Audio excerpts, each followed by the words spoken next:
بسم اللہ الرحمن الرحیم۔ اللہم صلی علی محمد کما تحب و ترضی۔ السلام علیکم، ویلکم ٹو اندر ڈے، ویلکم ٹو اندر ویڈیو۔ کیسے ہیں آپ سب لوگ؟ اللہ پاک آپ سب کو بہت ساری خوشیوں سے نوازے، اللہ پاک آپ سب کو بہت سارا کامیاب کرے، اللہ پاک آپ سب کو اپنے حفظ و ایمان میں رکھے، آمین ثم آمین۔ درود پاک پڑھتے ہیں تو شکر مناؤ، آقا جان صلی اللہ علیہ وآلہ وسلم کی نظر مبارکہ میں رہنے والے چند خاص لوگوں میں سے ہو، کیونکہ تم درود پاک خود نہیں پڑھتے بلکہ تمہیں درود پاک پڑھوایا جاتا ہے، اور تمہیں درود پاک کے لیے پوری کائنات کے لوگوں میں سے جو چند خاص لوگ ہیں نا، ان میں سے آقا جان صلی اللہ علیہ وآلہ وسلم نے خود چن لیا ہے۔ تو اپنی قسمت پر اللہ کا شکر ادا کرو اور درود پاک اس عشق سے پڑھو جس عشق سے پڑھنے کا حق ہے۔ ماشاءاللہ، سبحان اللہ۔ اب بتانا یہ چاہتی ہوں میں کہ درود پاک اور باقی وظائف میں کیا فرق ہے۔ اب بہت سے دوسرے وظائف ہیں جو لوگ کرتے ہیں، اور دوسرے وظائف قبول ہوں یا نہ ہوں، لیکن درود شریف وہ واحد وظیفہ ہے جسے قبول ہونا ہی ہوتا ہے۔ اب دوسرے وظائف کا مسئلہ کچھ یہ ہوتا ہے کہ ہمیں نہیں پتہ کہ وہ ہم نے اچھے طریقے سے ادا کیا یا نہیں، یا اس کے جو فرائض ہیں، جو احکامات ہیں، وہ ہم نے ادا کیے ہیں یا نہیں۔ باقی وظائف کے اثرات الٹے بھی پڑ جاتے ہیں، جیسے رجت کہا جاتا ہے، لیکن درود شریف کے وظیفے سے کبھی بھی رجت نہیں ہوتی۔ دوسرے وظائف پڑھنے سے اب جنات یا موکلات آتے ہیں مدد کرنے کے لیے۔ اکثر ایسا ہوتا ہے نا کہ جب لوگوں کو ہم اکثر دیکھتے ہیں کہ وہ وظائف کر رہے ہوتے ہیں، جنات کو بلاتے ہیں مدد کرنے کے لیے، موکلات کو بلاتے ہیں کہ ہم نے موکل بلائیں اپنی مدد کے لیے، یہ وہ۔ لیکن جو شخص درود شریف کو اپنی زندگی کا وظیفہ بنا لے، اس کی مدد اللہ رب العزت خود فرماتا ہے، اور درود پاک پڑھنے والوں کی مدد حضرت محمد مصطفیٰ صلی اللہ علیہ وآلہ وسلم بھی فرماتے ہیں۔ تو آپ کس کی مدد چاہتے ہیں؟ بتائیے، آپ کو کس کی مدد چاہیے میری پیاریوں؟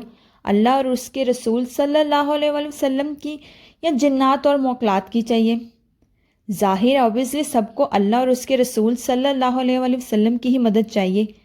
دیکھو پیاریوں، یہ کائنات جو پوری ہے نا، میرے رب کی ہے، یہاں حکم بھی صرف اور صرف ہمارے رب العزت کا ہی چلتا ہے۔ اللہ کے بعد اگر اس کائنات میں کسی کا حکم چلتا ہے نا، تو وہ ہمارے پیارے آقا جان صلی اللہ علیہ وآلہ وسلم کا چلتا ہے، کیونکہ آپ صلی اللہ علیہ وآلہ وسلم رب العالمین کے حبیب ہیں۔ میری پیاریوں، پوری دنیا کے عامل یا جنات یا موکلات آپ کو کبھی بھی کوئی فائدہ نہیں پہنچا سکتے، اگر وہ پہنچانا بھی چاہیں نا، لیکن جب تک رب نہ چاہے آپ کو کوئی بھی فائدہ نہیں پہنچا سکتا۔ اسی طرح پوری دنیا کے عامل یا جنات موکلات آپ کو نقصان پہنچانا چاہیں، لیکن رب آپ کے ساتھ ہے تو کوئی آپ کا کچھ بھی نہیں بگاڑ سکتا۔ سب کچھ جو ہے نا، وہ اللہ کے اختیار میں ہے۔ بس رب کو راضی کرو۔ جو یہ آپ کو کہتے ہیں نا کہ مشکل حل کرنے کے لیے یہ وہ کر لو، ایسے جنات کو بلا لو، ان کی باتوں پہ ذرا بھی دھیان نہ دو۔ بس درود پاک پڑھو، اللہ سے مدد چاہو، اللہ کے پیارے رسول صلی اللہ علیہ وآلہ وسلم سے مدد مانگو۔ رب کو راضی کرنے سے ہی ہمارے مسائل حل ہوں گے، رب کو راضی کرنے سے ہی ہماری حاجتیں پوری ہوں گی۔ اور درود شریف رب کو راضی کرنے کا بہت ہی پیارا، بہت ہی آسان اور بہت ہی خاص اور سب سے عمدہ عمل ہے۔ ماشاءاللہ، سبحان اللہ۔ اسی لیے میں کہتی ہوں، خود بھی درود پاک پڑھیں اور اپنے دوستوں، احباب اور گھر والوں کو بھی درود پاک پڑھنے کی دعوت دیا کریں۔ درود پاک میں بہت ساری برکتیں ہیں، بہت سارے راز پوشیدہ ہیں، اور یہ پڑھنے والے کو پتہ چل جاتا ہے جب وہ پڑھنا سٹارٹ کر دیتا ہے، اپنی زندگی میں شامل کر لیتا ہے، تو اس کے انعامات درود پاک کے اس کی زندگی میں شامل ہونا شروع ہو جاتے ہیں۔ اس کے مسائل، جتنی بھی مشکلات ہیں، حل ہونا خود بخود شروع ہو جاتی ہیں، کیونکہ اللہ کی طرف سے اور رسول پاک صلی اللہ علیہ وسلم کی طرف سے اس کو مدد آنا شروع ہو جاتی ہے۔